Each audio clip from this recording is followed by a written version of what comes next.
Assalamualaikum warahmatullahi wabarakatuh. Alhamdulillahirabbil alamin wa bihi nasta'in wa ala umuri dunya waddin. Wassalatu wassalamu ala asrofil anbiya'i wal mursalin. Amma ba'du. Perkenalkan, nama saya Seprianul Fuad dari PAI 4E. Saya ingin menjelaskan tentang landasan pengembangan kurikulum. Hakikat landasan pengembangan kurikulum tidak bisa dilakukan secara sembarangan, tetapi harus memiliki dasar yang kuat agar sesuai dengan kebutuhan peserta didik, masyarakat, dan pengembangan zaman. Oleh karena itu, terdapat beberapa landasan yang digunakan dalam pengembangan kurikulum. Pengertian landasan pengembangan kurikulum adalah berbagai aspek atau dasar yang digunakan dalam pedoman dalam menyusun kurikulum pendidikan agar sesuai dengan tujuan dan kebutuhan peserta didik serta masyarakat. Lalu tujuan utama adanya landasan pengembangan kurikulum yang membantu menyusun kurikulum agar sistematis dan relevan.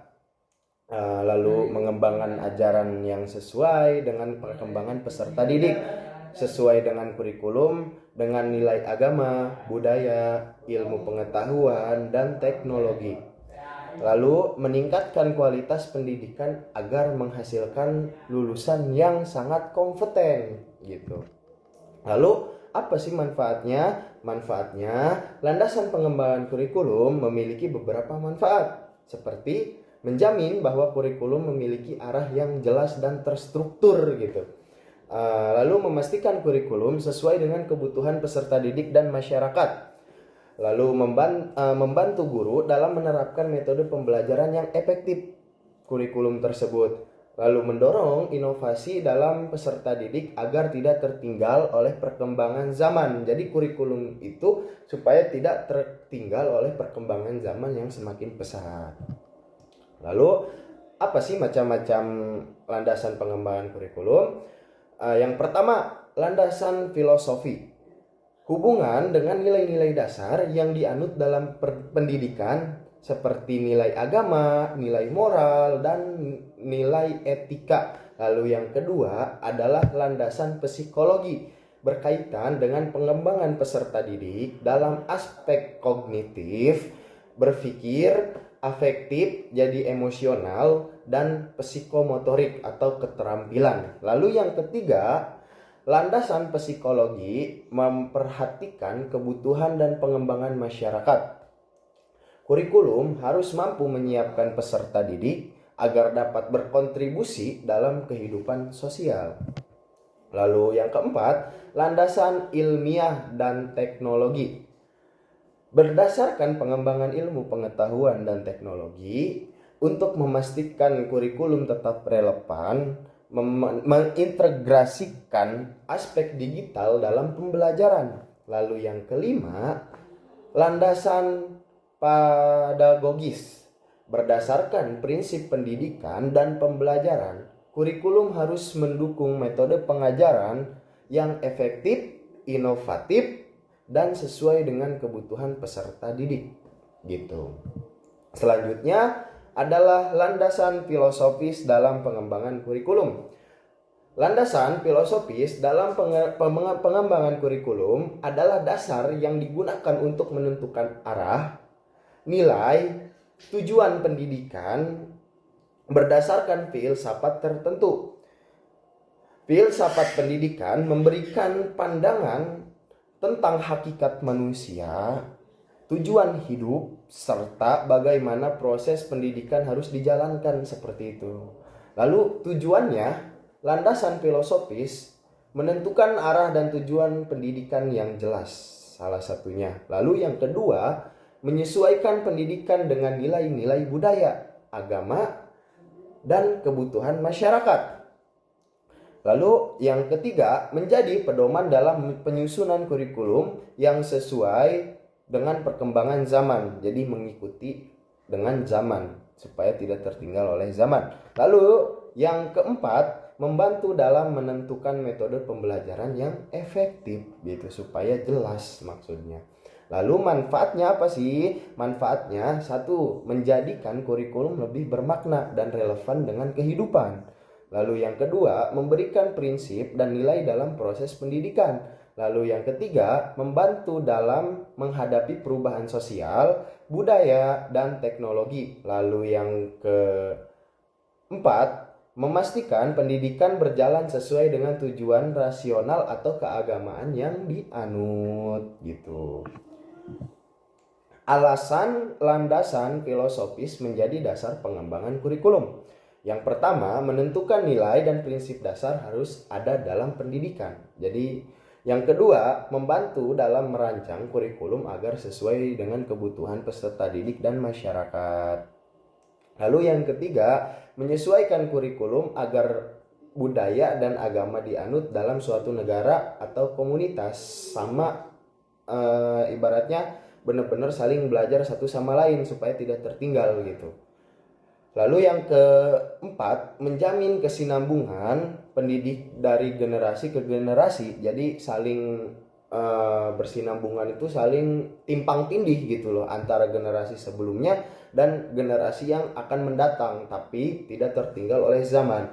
Lalu yang terakhir, membantu menghadapi tantangan zaman dengan memberikan pemahaman yang dalam tentang pendidikan. Jadi ya harus memberikan pandangan lebih dalam gitu loh, bahwasanya pendidikan itu gini gitu, seperti itulah kurang lebih.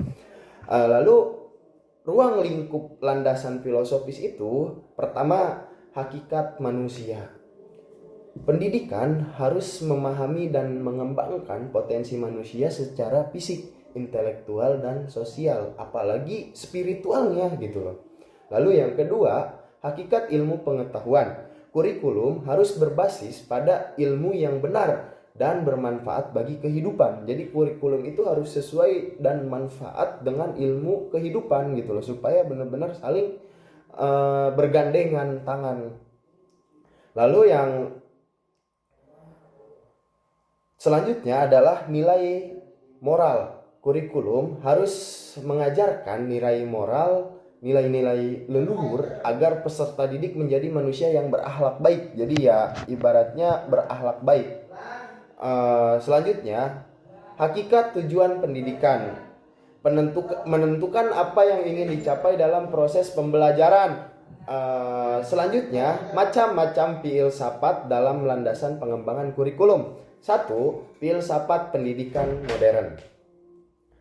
Progresifisme pendidikan harus menyesuaikan dengan kebutuhan dan minat peserta didik. Jadi kurikulum itu harus mengikuti minat peserta didik itu diarahkan kemana gitu loh maksudnya. Lalu yang kedua, rekonstruksi. Kurikulum dirancang untuk membangun masyarakat yang baik dan berintegrasi pada perubahan sosial. Jadi harus berintegrasi dalam perubahan sosial. Lalu yang kedua, filsafat pendidikan tradisional. Esensialisme pendidikan berfokus pada materi inti penting dalam setiap matematika, sains, dan bahasa. Lalu ferensialisme pendidikan bertujuan menanamkan nilai abadi melalui kajian klasik dan moral. Ciri-ciri dan landasan filosofis dalam kurikulum. Pertama, berorientasi pada nilai dasar seperti agama, moral, dan kebudayaan. Lalu bersifat universal tetapi bisa disesuaikan dengan kebutuhan lokal gitu kan. Lalu menentukan arah pendidikan agar sesuai dengan hakikat manusia dan tujuan hidupnya gitu loh. Selanjutnya, pedoman dalam mengambil keputusan terkait kebijakan pendidikan dan kurikulum. Landasan sosiologi dalam pengembangan kurikulum. Pengertiannya, landasan sosiologi dalam pengembangan kurikulum adalah dasar yang sangat berkaitan dengan kebutuhan, pengembangan, dan dinamika sosial dalam masyarakat. Kurikulum harus dirancang dengan mampu membekali peserta didik dengan keterampilan dan nilai-nilai sosial yang dibutuhkan untuk berintegrasi dan berkontribusi dalam masyarakat. Lalu tujuannya menyesuaikan pendidikan dengan perubahan sosial, budaya, ekonomi dalam masyarakat, lalu mempersiapkan peserta didik agar dapat beradaptasi dan berkontribusi secara positif dalam lingkungan sosial. Ditanamkan nilai-nilai sosial seperti gotong royong, toleransi, kepedulian terhadap sesama, lalu mencegah ketimpangan sosial dengan memberikan kesempatan peserta didik yang merata bagi semua golongan masyarakat. Apa sih ciri-ciri landasan sosiologi dalam kurikulum? 1. Berorientasi pada kebutuhan masyarakat, bukan hanya tentang kepentingan individu saja. Jadi harus bermanfaat bagi sosial seperti masyarakat gitu kan. Lalu yang kedua, menyesuaikan dengan perubahan sosial seperti pengembangan teknologi, ekonomi dan budaya. Lalu yang selanjutnya mengajarkan nilai-nilai sosial seperti kerjasama, gotong royong, toleransi, mendorong integrasi sosial yang sehat baik di luar maupun di lingkungan sekolah. Mempersiapkan peserta didik untuk menghadapi tantangan sosial seperti globalisasi dan urbanisasi. Selanjutnya, alasan landasan sosiologi menjadi dasar pengembangan kurikulum. Pendidikan adalah bagian dari masyarakat sehingga kurikulum harus mencerminkan nilai-nilai kebutuhan sosial. Masyarakat harus terus berkembang sehingga kurikulum fleksibel dan dapat beradaptasi dengan perubahan zaman. Jadi kurikulum itu harus sangat bisa beradaptasi dengan perubahan zaman. Jangan sampai tertinggal oleh zaman gitu. Jadi harus saling berkaitan erat gitu kan. Pendidikan membentuk karakter sosial sehingga kurikulum mengajarkan keterampilan sosial yang dibutuhkan dalam kehidupan, lalu menghindari ketimpangan sosial dengan memastikan pendidikan dapat diakses oleh semua golongan masyarakat, lalu mempersiapkan peserta didik menghadapi dunia kerja dengan mengajarkan keterampilan yang relevan dengan tuntutan sosial gitu. Lalu landasan ilmu pengetahuan dan teknologi, jadi IPTEK gitu kan, dalam pengembangan kurikulum. Pengertian landasan IPTEK dalam pengembangan kurikulum adalah dasar yang digunakan dalam perancangan kurikulum berdasarkan pengembangan ilmu pengetahuan dan teknologi. Kurikulum harus selalu diperbaharui agar sesuai dengan kemajuan ilmu teknologi, sehingga peserta didik dapat memperoleh pengetahuan yang relevan dengan zaman gitu kan. Lalu tujuannya untuk menyesuaikan pendidikan dengan perkembangan ilmu pengetahuan dan teknologi terkini gitu kan. Lalu membekali peserta didik dengan keterampilan yang relevan dengan dunia kerja dan dunia kehidupan modern. Lalu mengembangkan inovasi dalam pembelajaran agar lebih efektif dan efisien.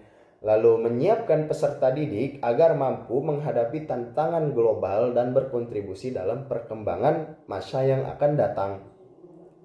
Lalu apa sih manfaatnya? Manfaatnya menjadikan kurikulum lebih relevan dengan perkembangan zaman, meningkatkan kualitas pendidikan sehingga bermanfaat dalam pembelajaran, lalu mempersiapkan peserta didik menghadapi dunia kerja yang berbasis teknologi, mendorong inovasi dalam pembelajaran seperti penggunaan e-learning dan pendidik digital, lalu meningkatkan daya saing bangsa di tingkat global melalui pendidikan berbasis ilmu teknologi.